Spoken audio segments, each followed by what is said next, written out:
بسم اللہ الرحمن الرحیم۔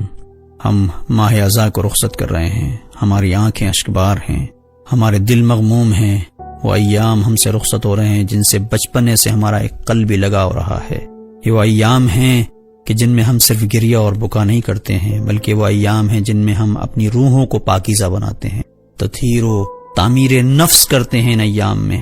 اور یہ وہ منزل ہے کہ یہ ایام ہم سے جدا ہو رہے ہیں۔ ایسی منزل پر، ایسے مقام پر ایک صدا بلند ہوتی ہے، الوداع یا حسین، الوداع یا حسین۔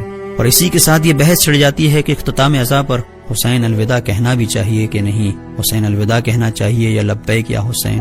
اگر ہم غور کریں تو ہم متوجہ ہوں گے کہ وہ شخص جو حسین الوداع کہہ رہا ہے، الوداع یا حسین کہہ رہا ہے، ہرگز اس کا مطلب یہ نہیں ہے کہ ہم حسین سے اپنے رشتے کو توڑ رہے ہیں، بلکہ وہ یہ کہتا ہے کہ ہم ایام ازاں کے اختتام پر اپنے ایک اضطراب کا اظہار کر رہے ہیں کہ مولا پتہ نہیں حق کے گریہ ادا بھی ہوا کہ نہیں، ہم نے آپ کے مقصد ازاں کی پاسبانی بھی کی یا نہیں۔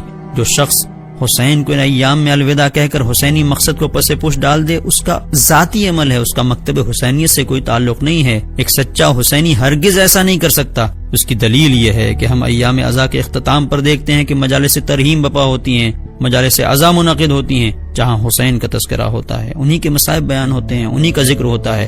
اور یہ الوداعی مجالس کا سلسلہ صرف ہمارے یہاں نہیں ہے، یہ ہند و پاک سے ہی مخصوص نہیں ہے، بلکہ ایران اور عراق اور دیگر جگہوں پر بھی ایسا ہوتا ہے۔ چہار مال و بختیاری کے صوبے میں ایران میں عظیم الشان پروگرام کیا جاتا ہے امام حسین علیہ السلام کے ان ایام غم کے الوداع کے سلسلے سے۔ شاہرود، سمنان، خراسان، کاشمر، کاشان، ہر جگہ الوداعی مجالس منعقد ہوتی ہیں۔ خاص کر تہران کے حسینیہ ہدایت میں ایران کے معروف عالم و خطیب جناب انصاریان کی موجودگی میں الوداعی مجالس بپا ہوتی ہیں۔ ان تقاریب میں لبیک یا حسین کے فلک شگاف نعرے بھی لگتے ہیں، اور یہ اس بات کا اظہار ہوتے ہیں کہ ایام ازاں تو رخصت ہو رہے ہیں، ہم ان ایام ازاں کو تو الوداع کہہ رہے ہیں، لیکن زندگی کے ہر پل میں ہم حسین کی نصرت کا اعلان کر رہے ہیں۔ اب یہاں پر لبیک یا حسین کا ایک اہم پہلو یہ ہے کہ ہم یہ دیکھیں کہ حسین ہم سے کیا چاہتے ہیں۔ حسین ہم سے اتحاد چاہتے ہیں، حسین کو ہماری صفوں میں انتشار پسند نہیں، لہٰذا ہم سب کو ایک ہی مشن کے تحت آگے بڑھنا ہوگا، اور ایام غم کو رخصت کرتے وقت اس بات کا خیال رکھنا ہوگا کہ کہیں ایسا نہ ہو کہ باہمی ٹکراؤ کی صورت سامنے آئے، کہ دشمن یہی چاہتا ہے۔ ایک دوسرے کی آبرو اور عزت کا خیال کرتے ہوئے اگر ہم آگے بڑھیں گے تو یقیناً ہمارے مولا ہماری کاوشوں کو اپنی بارگاہ میں قبول فرمانے والے ہیں۔